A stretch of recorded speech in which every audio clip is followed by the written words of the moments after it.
குழந்தைகள் லஞ்ச் பாக்ஸிற்கு சூடான சப்பாத்தியுடன் இதை கொடுத்தோம் என்றால் விரும்பி சாப்பிடுவார்கள்.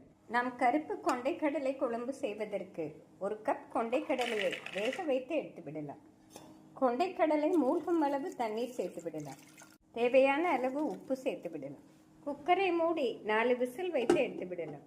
ஃப்ரெண்ட்ஸ், கொண்டைக்கடலை குழம்பு செய்வதற்கு பெரிய வெங்காயத்தை மிக்சியில் அரைத்து எடுத்து விடலாம். வெங்காயத்துடன் சிறு துண்டு பட்டை சேர்த்து அடித்து எடுத்து விடலாம். இந்த அளவு ஃபைன் பேஸ்டாக அரைத்து எடுத்து விடலாம். கடாயில் 4 ஸ்பூன் எண்ணெய் சேர்த்து விடலாம். எண்ணெய் சூடானதும் வெங்காயத்தை சேர்த்து விடலாம். வெங்காயம் 1 நிமிடம் வதங்கவும் 1 ஸ்பூன் இஞ்சி பூண்டு விழுது சேர்த்து விடலாம். வெங்காயம் இந்த அளவு வதங்கவும் 1 ஸ்பூன் இஞ்சி பூண்டு விழுது சேர்த்து விடலாம். இஞ்சி பூண்டு விழுது சேர்த்து நன்றாக வதங்கிய பின் அரைத்த தக்காளியை சேர்த்து விடலாம். பழுத்த தக்காளியை அரைத்து எடுத்து விடலாம். வெங்காயம் இஞ்சி பூண்டு விழுது இந்த அளவு வதங்கவும் தக்காளியை சேர்த்து விடலாம். தக்காளி சேர்த்து 1 நிமிடம் வதக்கிய பின் மசாலாக்களை சேர்த்து விடலாம்.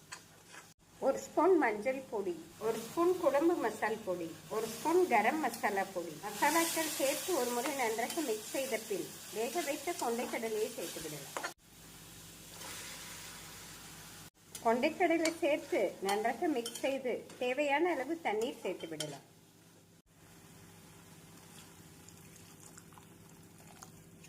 ஃப்ரெண்ட்ஸ், இந்த அளவு நன்றாக கொதித்து வரவும் தேவையான அளவு உப்பு சேர்த்து விடலாம்.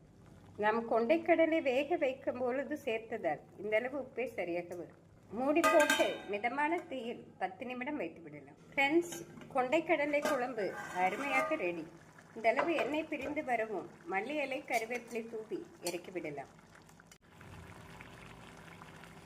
ஃப்ரெண்ட்ஸ், மணக்க மணக்க கொண்டைக்கடலை குழம்பு அருமையாக ரெடி. இந்த அளவு பதமாக இருந்தால்தான் பூரி, சப்பாத்தி, தோசைக்கு அருமையாக இருக்கும். ஃப்ரெண்ட்ஸ், மணக்க மணக்க கொண்டைக்கடலை குழம்பு அருமையாக ரெடி.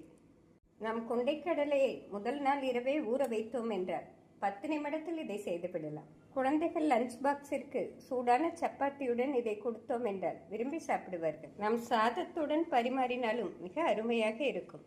இட்லி, தோசையுடன் கொடுத்தால் பெரியவர்கள் சிறியவர்கள் விரும்பி சாப்பிடுவார்கள்.